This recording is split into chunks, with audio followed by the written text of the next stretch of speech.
Hello दोस्तों, स्वागत है आपका स्टडी नॉन स्टॉप में। दोस्तों, इस वीडियो में मैंने जनवरी फर्स्ट वीक यानी कि 1 जनवरी से लेकर 7 जनवरी तक के 25 मोस्ट इंपॉर्टेंट क्वेश्चंस को शामिल किया है। तो आप इस वीडियो को पूरा जरूर देखिए और आप ये भी कमेंट करके बताइए, अगर आप डेली करंट अफेयर्स के वीडियोस देखते हैं तो आप ये भी कमेंट करके बताइए कि आप इन 25 क्वेश्चंस में से कितने क्वेश्चंस सही कर पाते हैं। तो चलिए शुरू करते हैं। पहला प्रश्न, हाल ही में किसे मुख्य सूचना आयुक्त नियुक्त किया गया? तो हाल ही में मुख्य सूचना आयुक्त नियुक्त किया गया है सुधीर भार्गव को। अगला प्रश्न, आईसीसी द्वारा किसे महिला एक दिवसीय टीम का कप्तान चुना गया है? तो आईसीसी द्वारा महिला एक दिवसीय टीम का कप्तान चुना गया है सूजी बेट्स को। सूजी बेट्स ये न्यूजीलैंड की हैं। और इसके अलावा आईसीसी ने भारत की हरमनप्रीत कौर को T20 टीम का कप्तान चुना है।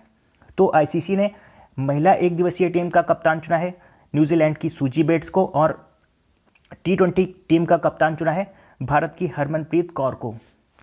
आईसीसी यानी कि इंटरनेशनल क्रिकेट काउंसिल, इसका मुख्यालय है दुबई में।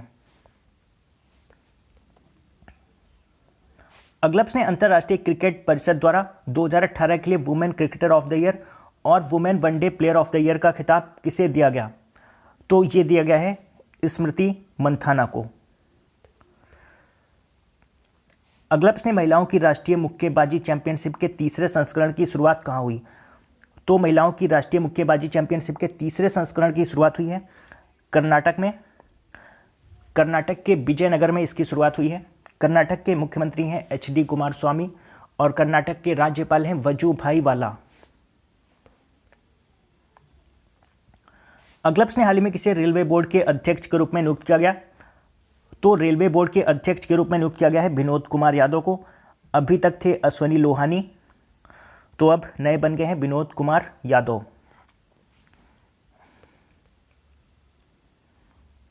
अगला प्रश्न, तेलंगाना उच्च न्यायालय के मुख्य न्यायाधीश के रूप में किसे नियुक्त किया गया है? तो तेलंगाना उच्च न्यायालय के नए मुख्य न्यायाधीश बन गए हैं B राधाकृष्णन। इनका पूरा नाम है TB राधाकृष्णन, तो मैं यहाँ पर टी लिखना आगे भूल गया हूँ। TB राधाकृष्णन ये तेलंगाना उच्च न्यायालय के मुख्य न्यायाधीश हैं।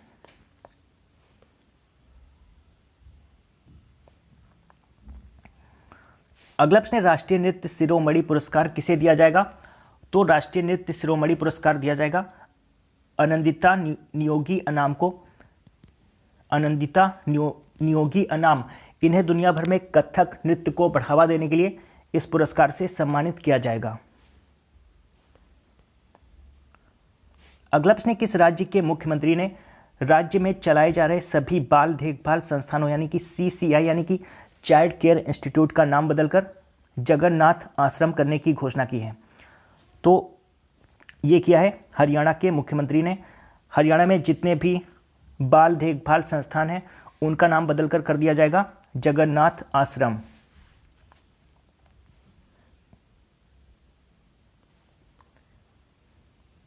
अगला प्रश्न, हाल ही में किस देश ने पेट्रोलियम निर्यातक देशों के संगठन OPEC की सदस्यता छोड़ दी है? तो हाल ही में OPEC की सदस्यता छोड़ी है कतर ने। OPEC का फुल फॉर्म होता है organisation of the petroleum exporting countries. Organisation of the petroleum exporting countries. OPEC का मुख्यालय है ऑस्ट्रिया की राजधानी वियना में। ऑस्ट्रिया की राजधानी वियना में OPEC का मुख्यालय है और कतर ने OPEC की सदस्यता छोड़ दी है। कतर की राजधानी है दोहा, करेंसी है रियाल। अगला प्रश्न, हाल ही में किसे LIC का अंतरिम चेयरमैन नियुक्त किया गया? तो हाल ही में LIC का अंतरिम चेयरमैन नियुक्त किया गया है हेमंत भार्गव को। LIC यानी कि लाइफ इंश्योरेंस कॉरपोरेशन, LIC का मुख्यालय है मुंबई में। इसकी स्थापना हुई थी 1 सितंबर 1956 को। LIC की टैगलाइन है जिंदगी के साथ भी और जिंदगी के बाद भी।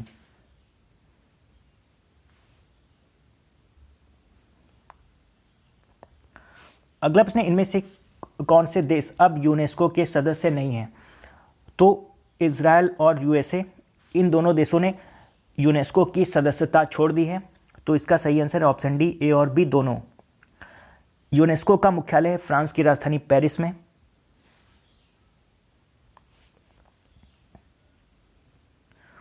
अगला प्रश्न, हाल ही में किसने ब्राजील के राष्ट्रपति के रूप में शपथ ली है? तो ब्राजील के नए राष्ट्रपति बन गए हैं जेयर बोल्सोनारो।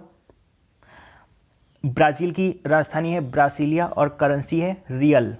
रियल ब्राज़ील की करेंसी है और ब्राज़ील के नए राष्ट्रपति बन गए हैं जेयर बोल्सोनारो। अगला प्रश्न, किस देश ने घोषणा की है कि वह 1 जनवरी 2019 से बड़ी इंटरनेट और प्रौद्योगिकी कंपनियों पर टैक्स लगाएगा? तो ये घोषणा की है फ्रांस ने और इस टैक्स का नाम है गाफा टैक्स। गाफा जी यानी कि गूगल, एप्पल, फेसबुक और अमेज़ॉन, यानी कि फ्रांस गूगल, एप्पल, फेसबुक और अमेज़ॉन इन 4 बड़ी इंटरनेट और प्रौद्योगिकी कंपनियों पर टैक्स लगाएगा। अगला प्रश्न है, भारतीय उद्योग परिसंघ ने 2019 में भारत की जीडीपी यानी कि ग्रॉस डोमेस्टिक प्रोडक्ट में कितने प्रतिशत की वृद्धि का अनुमान लगाया है? तो भारतीय उद्योग परिसंघ ने 2019 में भारत की जीडीपी में 7.5% की वृद्धि का अनुमान लगाया है। भारतीय उद्योग परिसंघ का मुख्यालय है नई दिल्ली में और इसके अध्यक्ष हैं राकेश भारती मित्तल। अगला प्रश्न, प्रधानमंत्री नरेंद्र मोदी ने कहां पर भारतीय विज्ञान कांग्रेस का उद्घाटन किया? तो प्रधानमंत्री नरेंद्र मोदी ने भारतीय विज्ञान कांग्रेस का उद्घाटन किया पंजाब के जालंधर में। और इसकी थीम क्या थी? इसकी थीम थी future India science and technology. Future India science and technology इसकी थीम थी और ये भारतीय विज्ञान कांग्रेस का 106वां संस्करण था। अगला प्रश्न, हाल ही में रमाकांत आचरेकर का निधन हो गया, वे क्या थे? तो रमाकांत आचरेकर ये एक क्रिकेट कोच थे।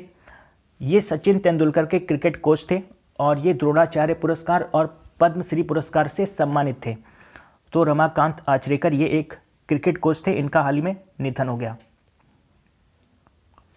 अगला प्रश्न, माउंट विंसन पर चढ़ाई करने वाली पहली दिव्यांग महिला कौन बन गई हैं?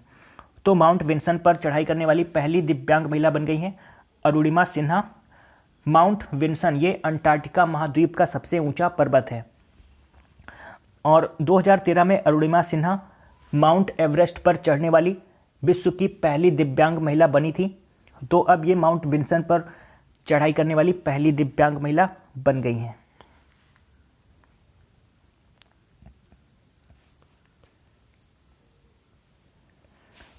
अगला प्रश्न, मानव संसाधन मंत्रालय ने जवाहर नवोदय विद्यालय द्वारा छात्रों द्वारा आत्महत्या के कारणों को जानने के लिए एक कार्यबल गठित किया है। इसके प्रमुख कौन होंगे? तो इसके प्रमुख होंगे डॉक्टर जितेंद्र नागपाल, ये एक मनोचिकित्सक हैं। तो ये इसके प्रमुख होंगे।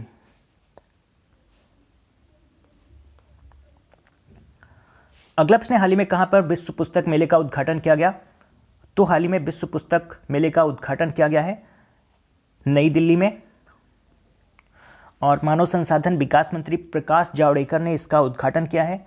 और इसकी थीम क्या है? इसकी थीम है readers with special needs. Readers with special needs इसकी थीम है। अगला प्रश्न, Ramnath Goenka excellence in journalism पुरस्कार किसे दिया गया? तो Ramnath Goenka excellence in journalism पुरस्कार दिया गया है एस विजय कुमार को और गृह मंत्री राजनाथ सिंह ने इन्हें यह पुरस्कार प्रदान किया है। अगला प्रश्न, Asia competitive institute 2018 ease of doing business index में कौन सा राज्य शीर्ष पर रहा? तो Asia competitive institute 2018 ease of doing business index में शीर्ष पर रहा है आंध्र प्रदेश। दूसरे नंबर पर रहा महाराष्ट्र और तीसरे नंबर पर रहा दिल्ली। अगला प्रश्न, किस राज्य की सरकार ने पोलावरम बहुउद्देशीय परियोजना के लिए केंद्रीय सिंचाई और विद्युत बोर्ड पुरस्कार जीता है? तो पोलावरम बहुउद्देशीय परियोजना के लिए केंद्रीय सिंचाई और विद्युत बोर्ड पुरस्कार जीता है आंध्र प्रदेश ने। और पोलावरम बहुउद्देशीय परियोजना ये गोदावरी नदी पर बनी है। अगला प्रश्न, किस देश ने अपने स्पेसक्राफ्ट चांग E4 को चांद के अनदेखे हिस्से में उतारने में सफलता हासिल की है? तो अपने स्पेसक्राफ्ट चांग E4 को चांद के अनदेखे हिस्से में उतारने में सफलता हासिल की है चीन ने।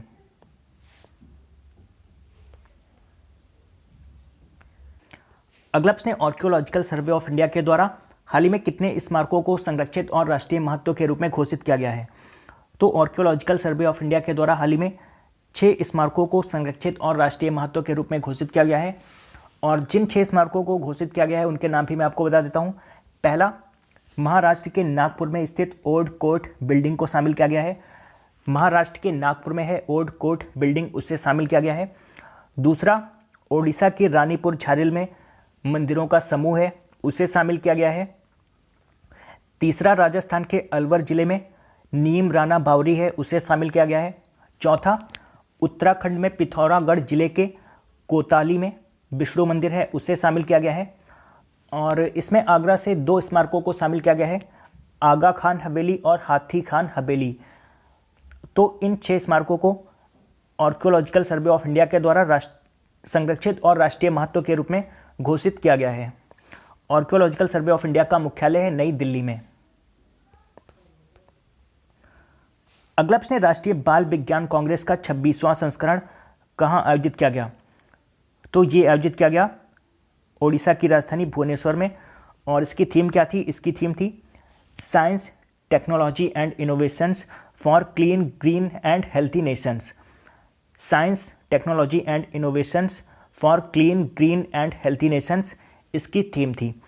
तो दोस्तों, आशा करता हूं कि आपको ये वीडियो पसंद आया होगा। अगर आपको ये वीडियो पसंद आया तो आप इसे लाइक और शेयर जरूर करिए। और अगर आपने अभी तक इस चैनल को सब्सक्राइब नहीं किया है तो चैनल को सब्सक्राइब कर लीजिए। तो दोस्तों, मिलते हैं अगले वीडियो में, तब तक के लिए good bye and take care.